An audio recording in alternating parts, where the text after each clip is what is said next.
A key question for the McCain-Palin campaign today. Does Governor Palin really believe John McCain would be a good commander-in-chief? And if so, why is she already disobeying his commands? Our fourth story tonight, based on multiple reports from multiple sources, Sarah Palin is a rogue GOP elephant. The first trickle of reports last week of tension, of disloyalty, turned into a flood over the weekend. Saturday, Politico.com, quoting four sources close to Palin, saying she has decided to reject McCain's strategy and, quote, go rogue. Specifically, ignoring mandates from Team McCain, from Chief McCain strategist Steve Schmidt and fellow Bush veteran Nicole Wallace, one of the lead McCain people on Palin's team. 24 hours after that report, Governor Palin did little to dispute it. Less than 1 minute into a rally in Florida, Palin not only defied the campaign mandate, not to mention that whole $150,000 in clothing money for the Palin family, she also revealed whose advice she was now following instead. With the wardrobe, I've tried to just ignore it because it's so ridiculous, but I'm glad now that Elizabeth brought it up because it gives me an opportunity without the filter of the media to get to tell you the whole clothes thing. You'd think not that I would even have to address the issue because, as Elizabeth is suggesting, the double standard here, gosh, we don't even want to waste our time. I'm glad, though, that she brought up accessories also. But enough about clothes and hairdos and high heels, though I would say when I heard Elizabeth speaking, she is one to take the gloves off when the heels are on. That's Elizabeth. Who is this Elizabeth, whose counsel has eclipsed that of McCain's most trusted advisors? She's Elizabeth Hasselbeck, who became co-host of The View after finishing fourth on Survivor the Australian Outback. CNN today quoting an unnamed McCain advisor saying that Palin's Hasselbeckian comments, quote, were not the remarks we sent to her plane. Quoting another, and I can't stress this enough, McCain advisor, quote, she, Palin, quote, is a diva. She takes no advice from anyone. Hasselbeck.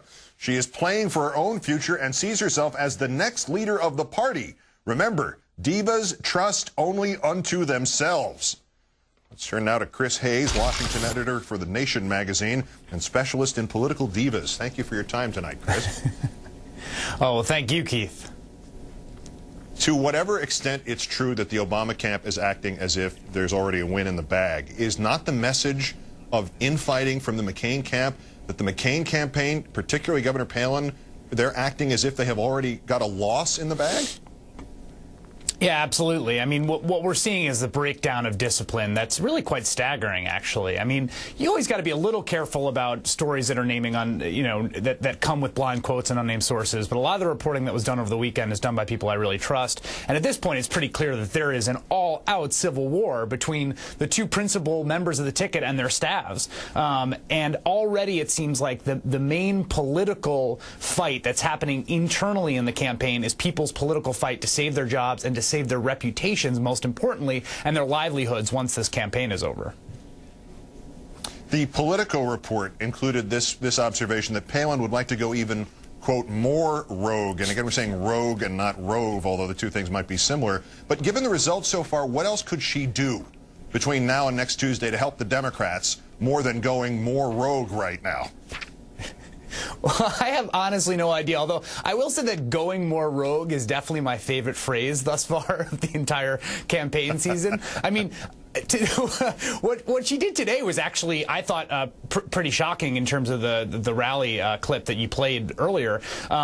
At this point, I can't imagine. Look, her negative approval ratings and her unfavorables are so high that I think she's probably bottomed out in a certain sense. I think the people that are going to like her, the people who aren't going to like her, aren't going to like her. And I can't imagine that her going more rogue or, divaing it up down the stretch is going to make a huge difference one way or the other.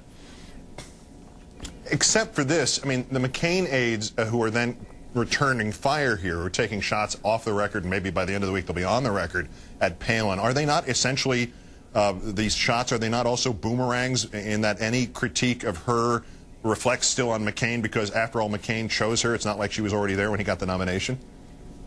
Absolutely. It's tremendously selfish and stupid to give these blind quotes that they're giving. I mean, it's really remarkable. Look, you know, there's a week left in the campaign, and you're exactly right. I mean, John McCain, and let's remember, as we know from the Draper story in the New York Times Magazine over the weekend, and his staff were behind the Palin pick. So they cannot, you know, there is no one to blame but themselves when this is all sort of computed in the final analysis. The American Spectator reported today that the anti-Palin stuff is in fact coming from those who transferred out of the Mitt Romney campaign into the McCain overall GOP effort, hoping to knock her down so that Romney would have a comparatively clear path, I suppose, or at least an easier path in 2012. But if that is true, does it not also suggest, A, that McCain's staff, again, already is assuming this election is over and McCain is done, and B, that a violation of the Reagan 11th commandment, thou shalt not speak ill of a fellow Republican, by itself just suggests that what's ahead for the Republican Party, unless there is a victory next Tuesday, is a serious and long-term fracture?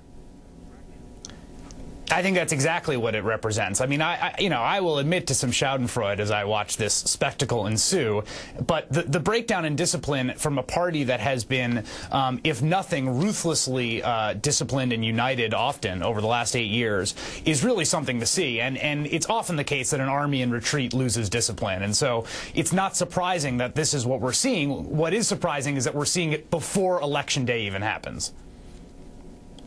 Chris Hayes, the Washington editor for The Nation. More rogue is the phrase. Many thanks, Chris.